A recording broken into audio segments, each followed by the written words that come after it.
আমাদের সর্বশেষ মানসিক স্বাস্থ্য নিয়ে যে সার্ভেটা হচ্ছে 2018-19 সালে, সেখানে প্রায় 18% মানুষ মানসিক রোগে আক্রান্ত। ওটা কিন্তু ডায়াগনোসড হয়ে গেছে এবং এই 18%-এর মাত্র 7 থেকে 8% মানুষ হচ্ছে মানসিক স্বাস্থ্যের আওতায় আছেন, কারণ 94% মানুষই আমাদের স্বাস্থ্য আওতায় নাই। তাহলে ওনারা কী করতেছেন?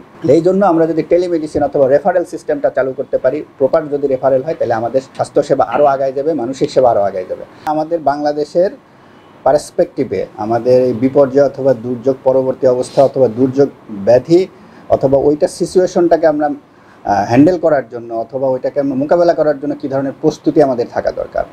আসলে প্রস্তুতি বলতে কি যে আমাদের তেমন কোনো প্রস্তুতি আসলে এই মুহূর্তে ওইভাবে নাই। তো প্রস্তুতিটা আমরা কীভাবে বাড়াইতে পারি অথবা কীভাবে থাকা দরকার সেটা আমি একটু বলি।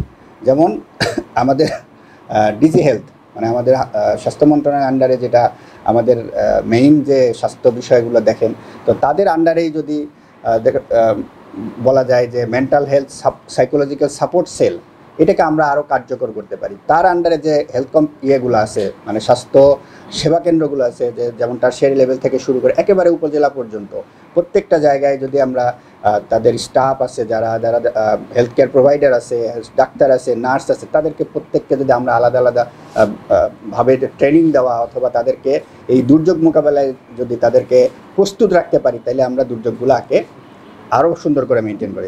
দুর্যোগ দুই ধরনের হতে পারে, একটা হচ্ছে ম্যানমেড আর একটা হচ্ছে প্রাকৃতিক। প্রাকৃতিকগুলো হচ্ছে বাংলাদেশ যেটা বেশিরভাগ বছরই আমরা আক্রান্ত হই, যেমন বন্যা, তারপরে ঘূর্ণিঝড়, সাইক্লোন অথবা পাহাড় ধস অথবা ভূমিধসের মতো এগুলো হচ্ছে ন্যাচারাল, এগুলোর আসলে আমাদের কোনো হাত নাই।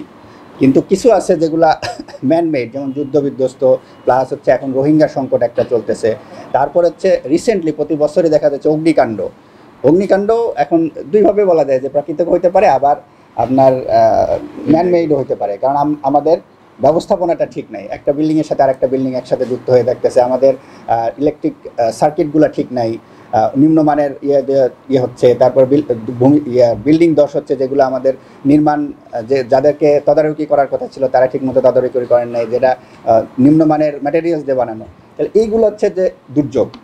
আর রিসেন্টলি যেটা বেশি কথা আসতেছে এই বছরই ঘটে যাওয়া যে মাইলস্টোন স্ট্র্যাটেজি, যে এইটা কিন্তু আসলে এক্সপেক্টেড না, হয়ে গেছে।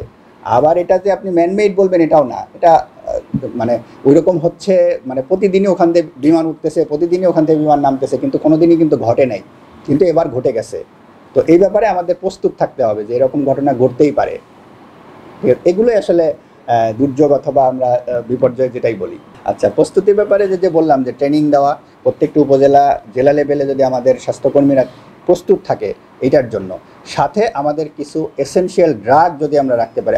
এখন কিছু কিছু বিষয় মানুষ স্যার বলছেন যে এমএইচ গ্যাপের ট্রেনিংয়ের অনুসারে মাত্র 10টা জেলা উপজেলাগুলোতে কিছু কিছু ড্রাগ এখন আসতেছে, কিন্তু আমাদের বেশিরভাগ উপজেলা জেলা পর্যায়ে কোনো সাইকিয়াট্রিস্ট নাই, কোনো ওষুধের সাপ্লাই নেই।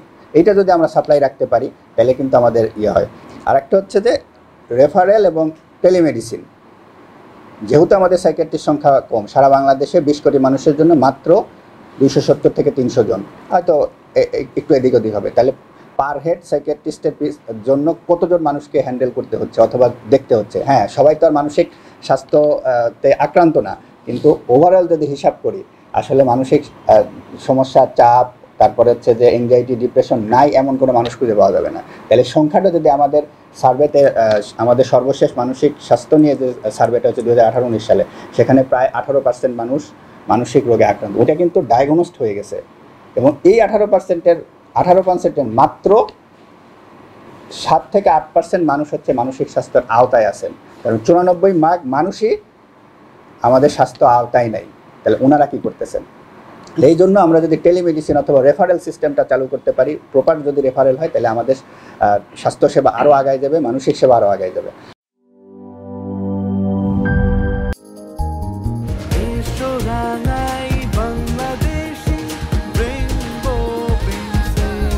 রেইনবো পেইন্টস, ছড়াও জীবনের রং।